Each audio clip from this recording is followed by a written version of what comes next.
ব্যক্তি এই দোয়াটা মাত্র একবার পাঠ করে, যেদিন সে পাঠ করবে ওই দিন শয়তান চিৎকার করে কাঁদতে থাকে, চিৎকার করে আওয়াজ দিয়ে বলতে থাকে যে আজকে সারাদিন তুই আমার ওয়াসওয়াসা থেকে মুক্ত হয়ে গেলি, আমি ইচ্ছা করেও আজকে তোকে আর ধোঁকা দিতে পারবো না, তুই আজকে আর কোনো পথভ্রষ্টের কাজ করতে পারবি না, তুই সেটা আমার কাছ থেকে মুক্ত হয়ে গেলি।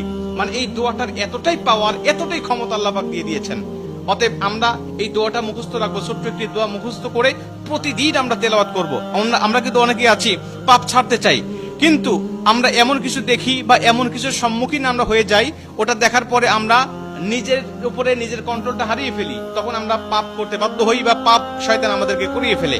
এজন্য যদি আমরা প্রতিদিন অন্তত ফজরের নামাজের পরে এই দোয়াটা যদি পাঠ করতে পারি, তাহলে আমরা কিন্তু শয়তান থেকে মুক্ত থাকবো ওই দিন সারাদিন। আর শয়তান থেকে মুক্ত থাকার কারণে আমরা ইচ্ছা করলে ওই দিন পাপ করতে পারবো না। নবীজি এই দোয়াটা শিখিয়েছেন, আউযু বিল্লাহিল আযীম, আউযু বিল্লাহিল আযীম ওয়া বিওয়াজহিল কারীম ওয়া সুলতান